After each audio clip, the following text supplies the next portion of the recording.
하나님께서 우리에게 주신 말씀 봉독하겠습니다. 요한계시록 11장 전체 말씀인데요, 14절까지만 제가 봉독하도록 하겠습니다.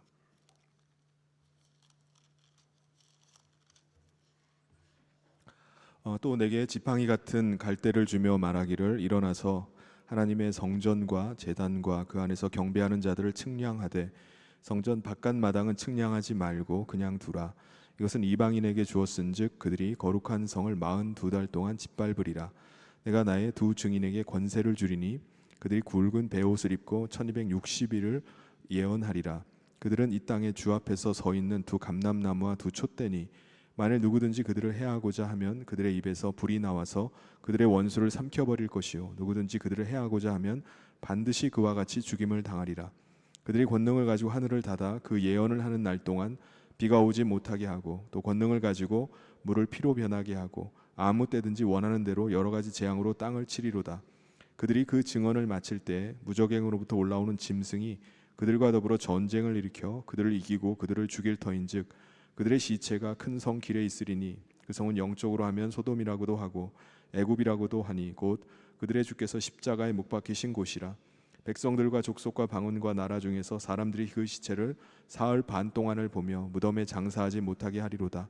이 두 선지자가 땅에 사는 자들을 괴롭게 한 고로 땅에 사는 자들이 그들의 죽음을 즐거워하고 기뻐하여 서로 예물을 보내리라 하더라. 3일 반 후에 하나님께로부터 생기가 그들 속에 들어가매 그들이 발로 일어서니 구경하는 자들이 크게 두려워하더라. 하늘로부터 큰 음성이 있어 이리로 올라오라 함을 그들이 듣고 구름을 타고 하늘로 올라가니 그들의 원수들도 구경하더라. 그때 큰 지진이 나서 성 10분의 1이 무너지고 지진에 죽은 사람이 7천이라. 그 남은 자들이 두려워하여 영광을 하늘의 하나님께 돌리더라. 둘째 화는 지나갔으나 보라, 셋째 화가 속히 이르는도다. 아멘. 여러분, 예수님께서 하늘로 승천하시고 다시 이 땅 가운데 재림하실 때까지의 그 기간을 뭐라고 한다고 했죠? 1000년 혹은 7년이라고 합니다. 1000년 혹은 7년이라는 것은 그 말 그대로 1000년이나 7년이라는 의미가 아니라 이것은 상징적인 숫자라고 했습니다. 성경에서 10은 완전함, 충만함이라는 의미를 가지는데요, 완전한 수 10에다가 10을 3번 곱한 1000이면 뭐겠습니까? 아주 완전하다는 거죠. 그래서 1000년이라는 이 기간은요, 하나님께서 정해놓으신 부족함 없고 완전하고 충만한 기간이 1000년인 것입니다. 그리고 성경에서 7이라는 숫자도 10과 동일하게 완전함, 충만함이라는 의미를 가집니다. 그래서 이 7년이라는 기간도 하나님께서 정해놓으신 그 재림의 때까지의 그 부족함 없고 완전하고 충만한 기간을 1000년이라고 말을 합니다. 그렇다면 여러분, 하늘로 승천하신 예수님께서는 왜 즉시 재림하지 아니하시고 이 1000년이라는, 이 7년이라는 기간, 텀을 두시는 거죠? 왜 그런 겁니까? 우리가 먼저 알아야 될 것은 예수님께서 이 땅에 다시 오시는 날은 이 세상이 멸망하는 마지막 날이라는 겁니다. 왜 이 세상을 멸망시키시죠? 하나님께서는요, 하나님을 떠나서 죄악 가운데 죄악으로 더럽혀진 이 세상을 완전히 멸망시킨 다음에 다시 이 세상에 새하늘과 새 땅으로 다시 새롭게 창조하길 원하시기 때문입니다. 그럼 이 세상에 있는 인간들은 어떻게 됩니까? 또 이미 죽은 자들은 어떻게 되는 거죠? 먼저 죽은 자든지 살아서 남은 자든지 마지막 날에는요, 모든 인간이 두 부류로 나뉘게 됩니다. 한 부류는 새 하늘과 새 땅에 들어가게 될 자들이고요, 다른 한 부류는 불과 유황 불못에 들어가게 될 자들로 나뉘게 됩니다.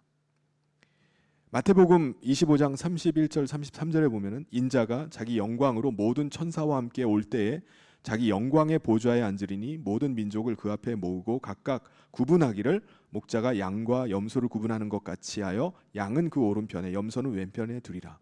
양과 염소로 나눈다는 거예요. 또 마태복음 13장에 또 예수님 말씀하십니다. 주인이 이르되 가만두라.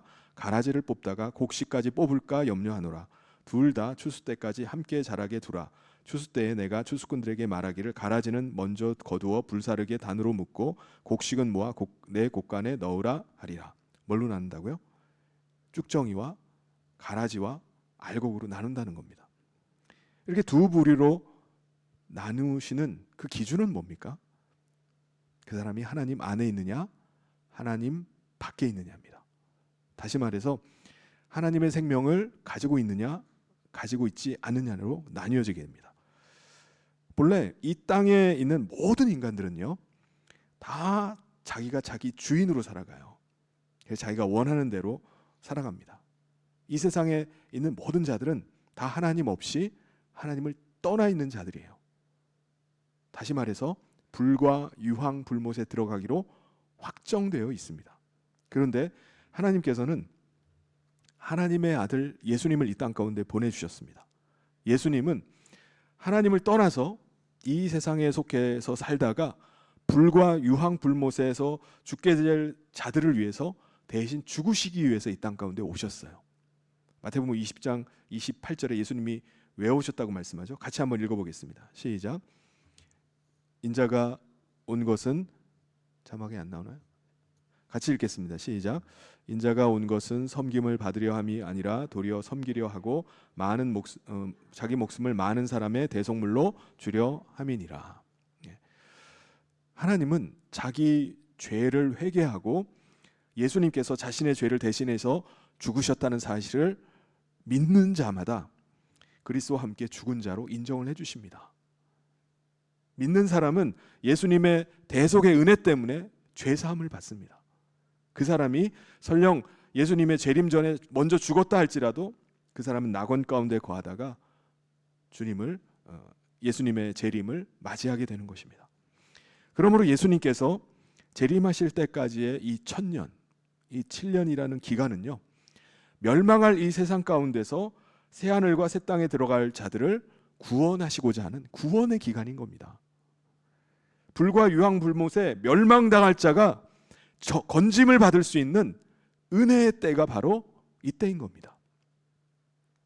그렇다면 여러분, 자기 자신이 지금 구원 받았는지 안 받았는지 그걸 어떻게 알 수 있죠? 구원 받은 사람은요, 믿음으로 자기 마음 가운데 자기 혼에 성령님이 임하셔서 내주하고 계십니다. 이 사람이 구원받은 사람이에요. 요한일서 4장 13절에 이렇게 말씀합니다. 그의 성령을 우리에게 주심으로 우리가 그 안에 거하고 그가 우리 안에 거하시는 줄을 안다고 했습니다. 성령님을 통해서 우리는 예수님을 우리 마음 가운데 우리 혼에 모시고 평생을 살아가는 거예요. 예수님이 우리 안에 거하심으로 우리는 육체의 생명으로만 사는 게 아니라 우리 안에 있는 예수 그리스도의 영생하신 생명으로 사는 것입니다. 고린도후서 13장 5절 말씀을 같이 한번 읽어보겠습니다. 시작. 너희는 믿음 안에 있는가? 너희 자신을 시험하고 너희 자신을 확증하라. 예수 그리스도께서 너희 안에 계신 줄을 너희가 스스로 알지 못하느냐? 그렇지 않으면 너희는 버림받은 자니라. 그러므로 구원받은 사람은 자신의 마음에 예수님을 모시고 있는 거룩한 성전인 것입니다. 주님을 모신 성전이 된 거예요. 오늘 말씀해 보면은 예수님께서 사도 요한에게 갈대를 주시면서 누가 구원받은 자인지, 다시 말해서 누가 하나님을 모시고 있는 참된 성전인지를 너가 한번 측량을 해봐라 라고 말씀을 하셨습니다. 1절에 나오는데요, 또 내게 지팡이 같은 갈대를 주며 말하기를 일어나서 하나님의 성전과 제단과 그 안에서 경배하는 자들을 측량하라고 말씀하셨어요. 자기 마음에 예수님을 모시고 있는 사람이 바로 하나님의 성전된 사람입니다. 성전의 기초는요, 여러분 돌이 아닙니다. 예수님이 성전의 기초가 되시고 기준이 되세요. 산돌이신 예수님을 자신의 마음에 모시고 있는 사람들이 한 사람 한 사람 모여서 하나님의 성전을 이루는 것입니다. 그게 하나님의 교회예요. 그런데 가령 예를 들어서 자신의 마음에 예수님을 모시고 있지 않아요. 모시지 않은 사람들이 예배당에 다 모입니다. 거기서 예배를 드려요. 막 기뻐하면서 막 기도하고 막 찬양을 합니다. 그런데 그곳을 하나님의 성전이라고 말할 수 있을까요? 사도 요한이 측량한 그 기준에 의하면은 그들은 예배당에는 모였지만은 하나님을 모시고 있는 성전이라고 할 수는 없는 겁니다. 대표적인 사람들이 누구냐면은 헤롯 성전을 지키고 있었던 제사장들과 바리새인들과 서기관 같은 종교 지도자들이었어요. 그들은요 아주 화려하고 웅장한 헤롯 성전 안에서 하나님을 섬기고 제사하는 일을 했습니다. 근데 그들은 예수님을 받아들이질 않았어요. 끊임없이 예수님을 의심을 하고 예수님을 거부를 했습니다. 그래서 그들은 사실 헤롯 성전에 있었지만은 성전 바깥 마당에 있는 사람들이었어요. 그래서 예수님께서는 뭐라고 말씀하시냐면은 그들이 지키고 있는 예루살렘에 있는 헤롯 성전을 이방인들에게 42달 동안 짓밟히게 하겠다라고 말씀하셨습니다. 우리 2절에 나오는데요. 2절 말씀을 같이 한번 읽어보겠습니다. 시작. 성전 바깥 마당은 측량하지 말고 그냥 두라. 이것은 이방인에게 주었은즉 그들이 거룩한 성을 42달 동안 짓밟으리라. 여기서 42달을 달수로 횟수로 따지면은 3년 반입니다. 3년 6개월이에요. 왜 3년 6개월일까요? 다니엘서에 보면은 예수님의 재림하실 때의 기간을 다니엘서에는 뭐라고 했다고 했죠? 이래 7년이라고 말을 합니다. 그 이래의 7년을 반으로 나눠 가지고 전 3년 반과 후 3년 반으로 나눠요. 다니엘서 9장 27절에 보면 뭐라고 말씀하냐면 그가 장차 많은 사람들과 더불어 한 이래 동안에 언약을 굳게 맺고 그가 그 이래의 절반에라고 하면서 전 3년 반과 후 3년 반을 나눠서 말씀을 합니다. 그러면 여러분 전 3년 반의 기간은 어떤 기간인가요? 예수님의 대속의 은혜를 믿는 누구든지 구원을 받을 수 있는 은혜의 기간이 이 전 3년 반이에요. 성령님을 통해서 예수님을 자신의 마음 가운데 모시고 살아가는 하나님의 성전이 될 수 있는 기간이 바로 이 전 3년 반인 겁니다. 그런데 예루살렘에 있는 헤롯 성전만을 지키고 있는 이 사람들은요 이방인들에게 짓밟히게 하겠다는 거예요. 그것도 42달 동안이나, 즉 전 3년 반 내내 짓밟힘을 당하게 하겠다라고 말씀하셨습니다. 실제로요 AD 66년에 로마 제국의 압제를 받고 있던 유대인들이요 반란을 일으켰어요. 도저히 못 참겠다. 도저히 이렇게 살 수는 없다. 그래서 대규모 반란을 일으킵니다. 그러자 AD 70년에 로마 제국의 티토 장군이 로마 군대를 끌고 와가지고 남유다를 침략을 합니다. 그래서 돌 위에 돌 하나도 남지 않고 예루살렘 성을 완전히 무너뜨려 버려요. 그리고 그들이 자랑하던 그 헤롯 성전도 완전히 불태워서 없애버립니다. 그때 유대인들이요 110만 명 이상이 살육을 당했고요. 살아남은 이들은 노예로 팔려가거나 전 세계로 뿔뿔이 다 흩어져 버렸습니다.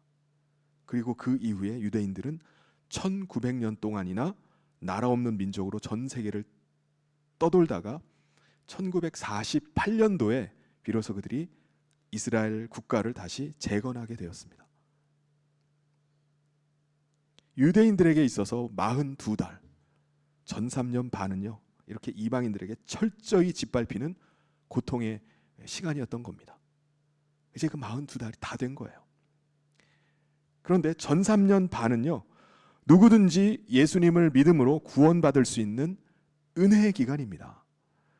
자신의 마음에 예수님을 모시고 성전이 되어서 살아갈 수 있는 구원의 시기가 바로 이 전 3년 반이에요. 그래서 이 일을 위해서 먼저 구원받은 자에게 주어진 사명이 있습니다. 자신이 나는 구원받은 자다라고 믿는 사람이라면 그는 반드시 예수님의 증인이 되어야 됩니다. 그게 사명이에요. 그리스도의 복음을 전해서 멸망당할 자들을 한 사람이라도 구원해야만 하는 겁니다. 이게 구원받은 자의 주어진 사명이에요. 여러분, 하나님은요, 새롭게 창조될 새 하늘과 새 땅에 한 사람이라도 더 들어가길 원하십니다. 새 하늘과 새 땅에 들어가기 위해서는요, 예수님의 은혜의 복음을 듣고 예수님을 영접하지 아니하고는 들어갈 수가 없어요. 길이 없습니다. 그래서 하나님께서는 한 사람이라도 더 은혜의 복음을 듣고 구원받을 수 있도록 이 전삼년 반을 최대한 길게 가지길 원하셨어요. 반대로 이 세상을 멸망시키기 위해서 마지막 대접 재앙을 쏟아 부으시는 이 후 3년 반, 이 후 3년 반은 최대한 짧게 가지기를 원하십니다. 그럼 마지막 재앙을 아주 짧게 하면은 그 재앙 중에라도 깨닫는 사람이 있을 거 아니에요. 정말 하나님께서 이 일을 행하시나 보다. 돌아오는 한 사람이라도 더 있기를 원하셔서 그 마지막 재앙 때 기간을 짧게 하시고자 하는 겁니다. 그래서 전 3년 반은 더 길기 때문에 전 3년 반을 일수로 바꾸어 가지고 뭐라고 표현하냐면 성경에서는 1260일이라고 합니다. 1260일 365일로 나누면 3년 반이에요. 그러니까 재앙의 시기는 짧기 때문에 짧다는 표현으로 3년 반을 뭐라고 하냐면은 3일 반이라고 이렇게 표현을 합니다. 그러므로 1260일 동안 구원받은 성도라면은 누구나 증인이 되어서 예수 그리스도의 복음을 전해야만 합니다. 자신이 구원받았다고 믿는 사람이라면 구원받지 못한 사람을 보면 어떤 감정이 들까요?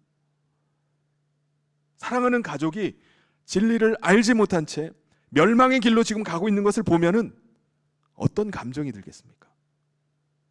슬픔을 억누를 수가 없을 거예요.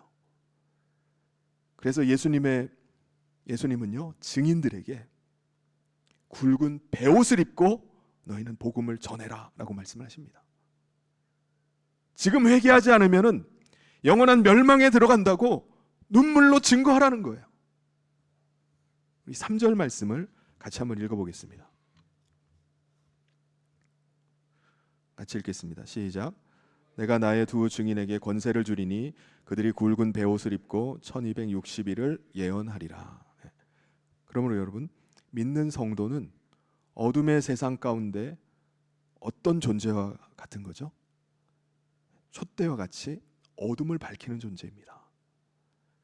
그리고 올리브 나무 같이 그 촛대에 불이 꺼지지 않도록 계속 기름을 공급해주는, 올리브유를 공급하는 그런 존재예요. 그래서 요한계시록 11장 4절에 그들은 이 땅에 주 앞에 서 있는 두 감람나무와 촛대라고 말씀합니다. 이게 복음 증거자라는 거예요. 여러분, 어둠의 세상 가운데서 사는 사람들은요, 전혀 빛이 없어요. 볼 수가 없습니다. 그래서 어둠 가운데 사는 사람들은 어떻게 살아가죠? 다른 사람을 더듬어서 다른 사람이 따라가는 대로 가는 거예요. 많은 사람들이 저 길로 간다 우르르 몰려가면은 자기도 그 길로 따라가는 겁니다. 근데 문제는 그 길이 멸망의 길이라는 거예요. 그러므로 빛 대신 예수님을 모시고 있는 사람은 빛이 없는 다른 사람들에게 빛이 되어줘야 됩니다.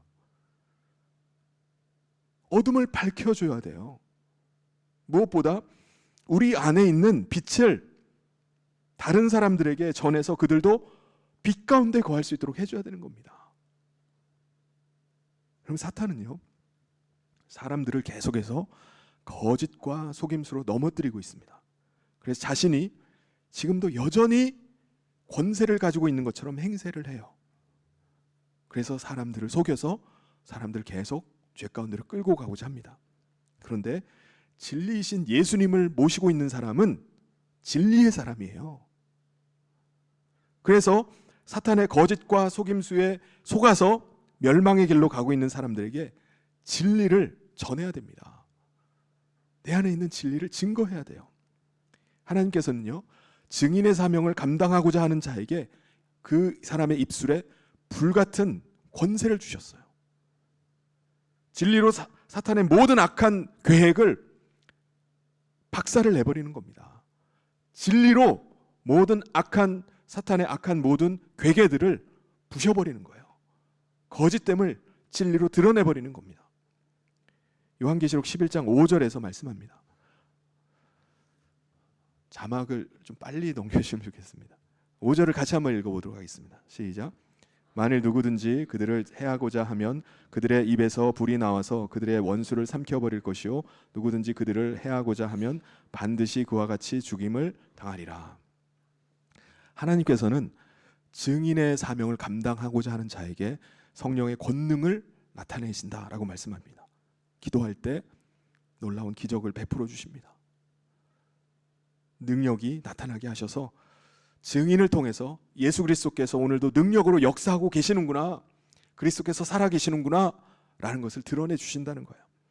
6절에 보면 그들이 권능을 가지고 하늘을 닫아 그 예언을 하는 날 동안 비가 오지 못하게 하고 또 권능을 가지고 물을 피로 변하게 하고 아무 때든지 원하는 대로 여러 가지 재앙으로 땅을 치리로다.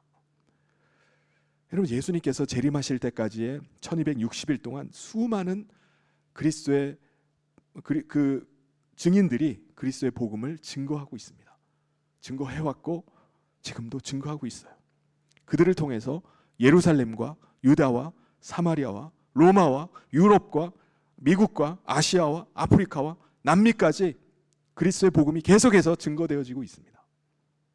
그런데 1260일은요, 이 은혜의 때, 구원의 때는 계속되는 게 아닙니다. 예수님의 재림이 임박했다는 것을 경고하는 게 뭐라고 했죠? 7번의 나팔이 울리는 것입니다. 나팔이 한 번씩 울릴 때마다 큰 화가 임함으로 예수님의 재림이 임박했다라는 것을 경고를 합니다. 지금은 몇 번째 경고의 나팔이 울렸다고 했죠? 지금은 5번째 나팔이 울렸습니다. 그래서 무적응에 갇혀있던 황충과 같은 타락한 천사들이 지금 풀려나서 사람들을 해하고 있어요. 황충들은요, 황충이 누구죠? 그들은 하나님을 대적하고 이 땅에 자기들의 나라를 세우려고 했던 타락한 천사들이에요. 그래서 하나님께서 그들을 무적행에 가두어 놓으셨습니다. 그리고 마지막 때에 그들을 풀어 놓으신 겁니다. 이 황충들은요, 이제 인간들에게 어떤 물리력을 행사할 수도 없어요. 사람들을 강제할 수도 없고요, 죽일 수도 없습니다. 지금 황충들이 할 수 있는 일은 온갖 거짓으로 사람들의 생각의 그릇에다가 독을 풀어놓는 거예요. 그래서 성경에서 뭐라고 말씀하죠? 그것을 그들이 하는 일을 마치 전갈이 독을 쏘는 것 같다라고 이렇게 표현을 합니다. 황충에게 쏘인 사람들은요, 그때부터 하나님을 대적해요. 하나님을 무시합니다. 진리를 거부해요. 황충은요, 사람들의 사상이나 철학이나 이념 등에다가 독을 풀어놓습니다. 그래서 그 독을 접한 사람들, 그 독을 마신 사람들마다 생각과 사고에 마비가 일어납니다. 한번 거기에 접한 사람들은요, 그 다음부터는 더 이상 진리로 받아들이질 않아요. 자기 생각에 사로잡혀서 살아가고요, 자기 생각에 만약에 반한다 그러면 그 사람들을 해하고 죽이려고 합니다. 우리 7절 말씀을 같이 한번 읽어보도록 하겠습니다. 시작. 그들이 그 증언을 마칠 때 무적행으로부터 올라오는 짐승이 그들과 더불어 전쟁을 일으켜 그들을 이기고 그들을 죽일 터인즉. 특별히 황충들은 누구를 가장 싫어하겠습니까? 진리를 가지고 있는 사람들이에요. 자기는 거짓을 말해야 되는데 진리를 가지고 있는 사람들 때문에 그것이 거짓임이 드러나 버리는 거예요. 그래서 그리스도의 복음을 전하는 증인들을 가장 싫어합니다. 그래서 황충들은요, 그 복음의 증인들을 가장 먼저 죽이려고 해요. 그래서 증인들을 죽여서 어떻게 하죠? 그들의 시체를 큰 도성의 거리에다가 내놓는 겁니다. 그럼 왜 이렇게 하는 거죠? 그것을 보는 다른 복음 증인들에게 두려움을 주기 위해서요. 복음 전하면은 너희도 이 꼴 난다는 겁니다. 그래서 증인들의 입을 다물게 하는 거예요. 더 이상 복음을 전하지 못하게 하는 것입니다. 그럼에도 불구하고 복음의 증인들은요, 계속해서 일어납니다. 많은 핍박과 환난에도 불구하고 계속해서 복음 증거자들이 일어나요. 오늘 이 시대에도요, 그 복음 증거자들이 계속 일어나는 것입니다. 또한 한편으로는 순교자들이 끊임없이 계속해서 생겨나는 겁니다. 여러분, 순교가 일어나는 곳은요, 특정한 나라, 특정한 지역이 아닙니다. 전 세계 곳곳에서 순교자들이 일어나고 있어요. 요한계시록 11장 8절에 보면은 그들의 시체가 큰 성 길에 있으리니 그 성은 영적으로 하면 소돔이라고도 하고 애굽이라고도 하니 곧 그들의 주께서 십자가에 못 박히신 곳이라. 여러분, 증인들이 죽는 장소는요, 어디라고요? 예수님께서 십자가에서 못 박혀 죽은 곳과 같다라고 말씀합니다. 예수님께서 십자가에 못 박혀 죽은 곳이 어디죠? 예루살렘입니다. 여기서 예루살렘이라는 것은요, 하나님을 대적하고 진리를 거부하는 모든 악한 세상을 상징하는 게 예루살렘이에요. 예루살렘, 예수님께서 거기서 죽으셨어요. 그래서 이 악한 세상은 음란과 타락의 대명사 같은 소돔과 같다는 거예요. 하나님의 백성을 압제하고 대적하는 애굽과 같다는 겁니다. 그래서 지금도 복음의 증인들은 소돔과 같고 애굽과 같은 곳에서 계속해서 순교를 당하고 있는 겁니다. 황충들은요, 복음 증거자들의 시체를 거리에다가 방치해서 사람들의 구경거리로 삼아요. 모욕과 막 수치를 줍니다. 그래서 9절에 보면 백성들과 족속과 방언과 나라 중에서 사람들이 그 시체를 사흘 반 동안을 보며 무덤에 장사하지 못하게 하리로다. 왜 이렇게 합니까? 복음 증거자들이 자기들을, 세상에 속한 자들을 괴롭혔다는 거예요. 괴롭혔기 때문에 자기들이 이렇게 한다는 겁니다. 이런 복음 증거자들은요, 세상에 속한 자들에게 어떻게 하죠? 그리스도의 복음을 전하면서 계속해서 회개하라고 요구를 합니다. 하나님께 돌아올 것을 계속해서 권면을 합니다. 그러니까 그들은 자기들이 죄인이라는 사실을 듣기 싫은 거예요. 죄인이라는 사실을 인정하는 게 싫은 겁니다. 그런데 그들은, 복음 증거자들은 계속해서 자기들을 향해서 회개하라고 외칩니다. 자기들은 진리의 말씀이 듣기 싫은 거예요. 진리의 말씀이 너무나 괴롭고 고통스러운 겁니다. 그래서 그들은 증인들을 죽이고 그 시체를 가져다가 마음껏 조롱하고 모욕하는 겁니다. 증인들의 죽음을 기뻐하고 즐거워하는 거예요.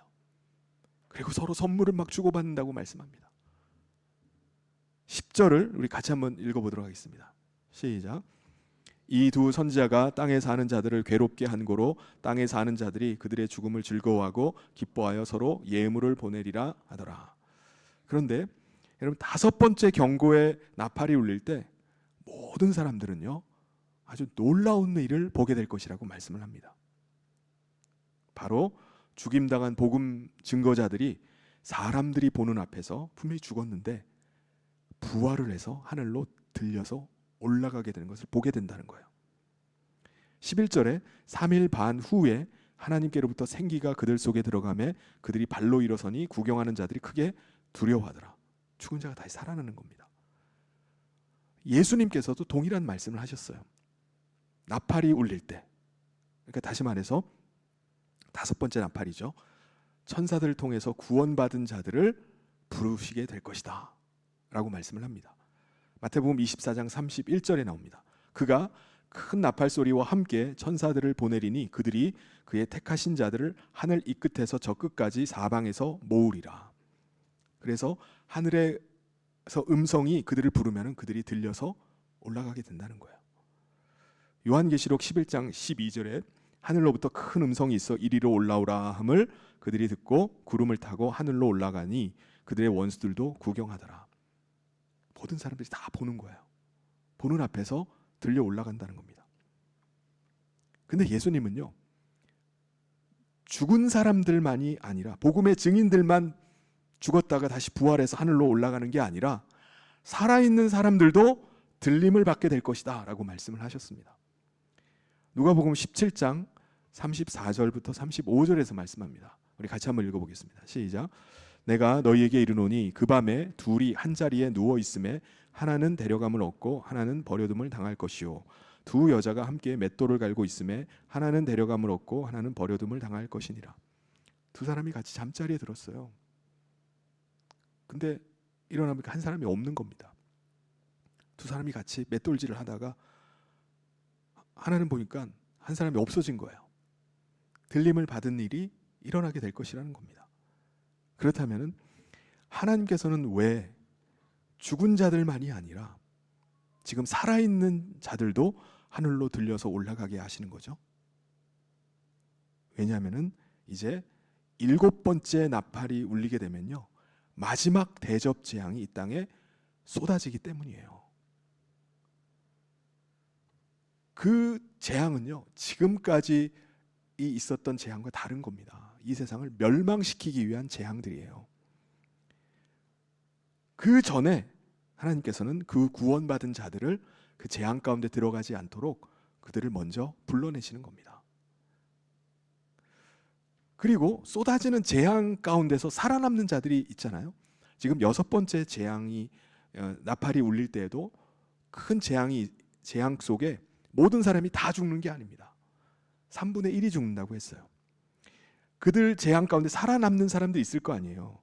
그들 중에 재앙이 쏟아지는 걸 보고 진짜였네 라고 깨닫는 사람이 나옵니다.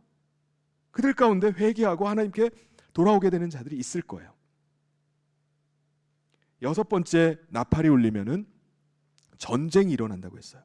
지금까지 일어났던 전쟁과는 전혀 다른 큰 전쟁이 일어납니다. 지진이 일어난 것 같이 온 땅이 무너지고요, 수많은 사람이 죽게 될 것입니다. 그래서 13절에 이렇게 말씀합니다.